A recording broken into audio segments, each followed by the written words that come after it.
over the years, you've heard me say it, I think, time and time again when it comes to the NFL draft. It only takes one team. It only takes one team.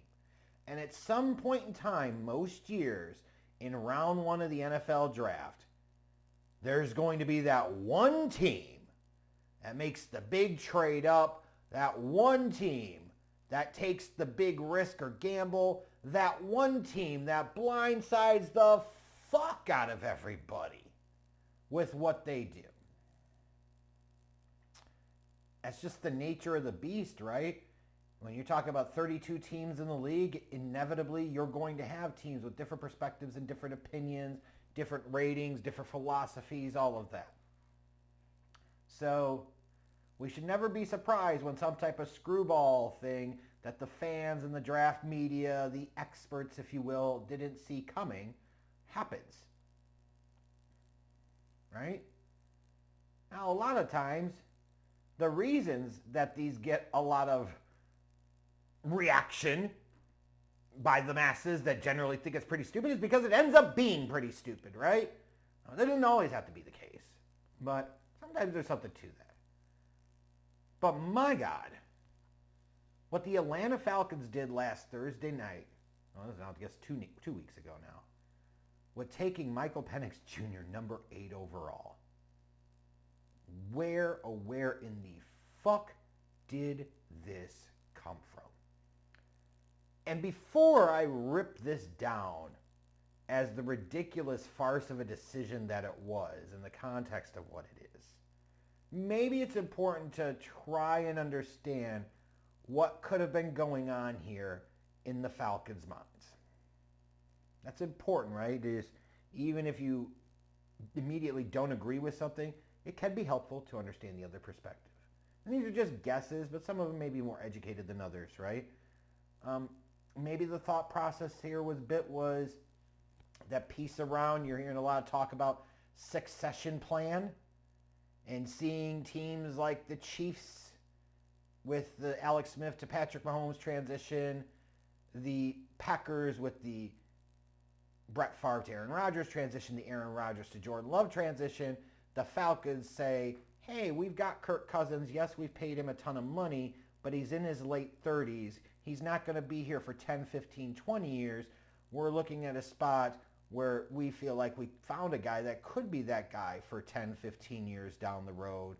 Better to swoop him up now instead of trying to figure out down the road how you might get a guy like him. In theory, that makes sense, right? Quarterback is the most important position. One thing the Falcons did a bad job of later in the Matty Ice era is having that clear kind of succession and transition plan in place, and the organization has suffered ever since. So I could totally, absolutely see this being something that a Arthur Blank gives an edict from the top, and I'm not saying this is absolutely what happened, but it is totally plausible to me that he says, no, even if we pay Kirk Cousins, I want some type of succession plan at quarterback. I don't want to ever be in that spot with what happened at the end of the Matty Ice era. I could see that. I could also see the general manager of the team, Fondo, saying, hey, if I draft this quarterback high, it actually buys me some additional security in terms of my job, because why would you fire me when I'm the one that drafted the quarterback that you haven't even seen really play at the NFL level? I'm not saying I'm buying that, but it's possible, right? It could also be for the Falcons where they kind of looked at the board and they said, hey, based off of the way this goes, we don't know if Penix will be there later, and if that's a quarterback they really valued, they might have said, we either take him now or we don't. And while it might seem in theory like a waste to spend the 8th overall pick on a guy who's going to be your backup quarterback for 2 to 3 years, when you think about that rookie salary slot for the 8th overall pick, it's not that out of whack for what you would have to pay in the open market for a good, credible backup veteran quarterback. So, there could be some arguments there. You're also talking about, yes, you did pay Kirk Cousins a ton of money, but there's some uncertainty coming off of his injury and how he might recover from that. And this is insurance.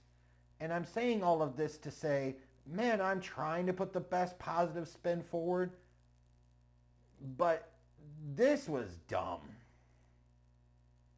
This was really dumb. Like, first of all, just in terms of Michael Penix Jr., the player himself, he's a 24-year-old with some major ball placement and accuracy issues. Like, this should not be denied. Like, there are other things you could debate about how certain things translate in players' games, but he's not an accurate quarterback at all. And after all that college experience, all that time at the lower level, it takes until he's 22, 23, 24 to really start balling out. That shit should concern you a little bit. He's a guy that sits there and has to sit in the pocket and play a certain style. His improv is not fantastic. He's a better athlete than maybe you give him credit for, but he doesn't really utilize it much in his game. You've got the accuracy issues. His mechanics are dog shit. And he's almost in his mid-fucking-20s. How much real upside is there? I don't get it. Like, what was so special about Michael Penix Jr. that you felt like you couldn't pass up on him? It doesn't make any goddamn sense. If you're going to do something like this, then you do it with somebody like a J.J. McCarthy who's 21 years of age. So if he sits on the bench for 2 or 3 years, you're talking about him being 23 or 24 when he takes over, not Michael Penix Jr., who might be 26, 27, shit, 28 by the time he fucking takes over. What are you doing here? And then you hear the Falcons general manager and head coach, and I think it was Raheem Morris in particular, talking about the Green Bay model and how they've seen that work. Yes, it has for the Green Bay Packers. You're forgetting a couple of key, major fucking distinctions here. Number one, the Green Bay Packers drafted Aaron Rodgers in the mid-20s of the draft in 2005. And then Jordan Love in the 20s in 2020. When they did this, they had a Hall of Fame quarterback in Brett Favre. And then again, when they did it a decade and a half later, they had a Hall of Fame quarterback in Aaron Rodgers. Kirk Cousins ain't that. So just on that premise alone, it makes no goddamn sense. The Falcons are sitting there taking a 24-year-old with the 8th overall pick. The Green Bay Packers are doing this shit, taking guys that were 21 years old in the 20s. That frankly had better physical tools and better upside in their game than Penix Jr. This is, to me, an example of citing something and saying you're doing something without actually understanding what the fuck you're really doing. And this whole notion of, well, maybe now Kirk Cousins will play mad and he'll be motivated. Because it worked for Brett Favre when they drafted Aaron Rodgers. It worked for Aaron Rodgers when they drafted Jordan Love. Here's a fucking major distinction here. Brett Favre, those last 3 years at Green Bay, like 2007 was a great season. I don't know so much about 2005, 2006. But at one point in time in his career, he was a 3-time reigning NFL most valuable player. He had been the MVP of the league 3 times. Aaron Rodgers, by the time Jordan Love was drafted, had been an MVP of the league twice. When the fuck, excuse me, has Kirk Cousins ever been the goddamn MVP of the NFL?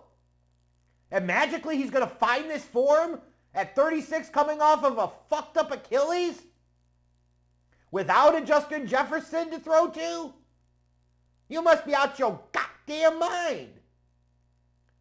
And to this whole notion of, they signed Kirk Cousins and maybe as they went through the process, they really fell in love with Michael Penix Jr. I would almost say this means they really didn't know what the fuck they were doing.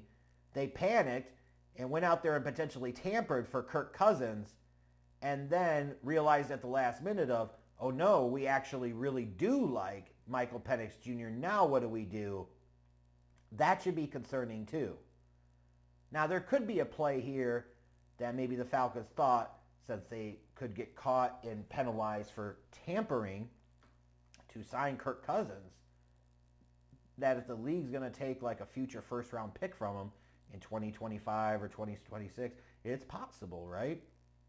If they were going to do that, then maybe the Falcons are saying, well, we better take the quarterback now because in the time a year or two from now where we might have to think about a succession plan for Kirk Cousins, we won't have the first round pick and it's going to be incredibly more cost prohibitive to try and get that guy. Okay, maybe. But again, did you really think with the 8th overall pick you were going to go through this process that you couldn't have got one of these 6 quarterbacks in some way, shape, or form? Did you really think, like you would think if you're evaluating throughout the course of the season, even before you really interact with the players and you bring them in for meetings and so forth, and the top 30 visit, whatever the case might be, wouldn't you think by the time you get to December or January, when this is your fucking job, it's not like me, like a part-time warrior, even some of these other full-time guys, that do the draft stuff and NFL stuff for the media all the time. Like, this is literally your livelihood. How the fuck do you not have some type of idea come December or January what quarterback or quarterbacks you might really be interested in as being your guy in the long term? You went from like 6 weeks before giving Kirk Cousins the Brinks truck, and now you're drafting a 24-year-old to be his long-term replacement with the 8th overall pick? I understand some people want to put a positive spin on it. And I will tell you this. The last time there was this much of a visceral reaction to the Falcons drafting a quarterback high, it was the Atlanta Falcons in 2008 when they took Matt Ryan third right after the blowback from the whole Michael Vick dogfighting shit. And that worked out pretty well for Atlanta. And at the end of the day, if this works out, that will truly be all that fucking matters. But as of right now, this is one of the single dumbest things I've seen in the NFL draft in quite some time, and it should be treated as such. There is not a whole lot of positive spin that you can put on this. Sometimes stupid is just fucking stupid. And what the Falcons did on night 1 of the NFL draft with the 8th overall pick was just unbelievably stupid.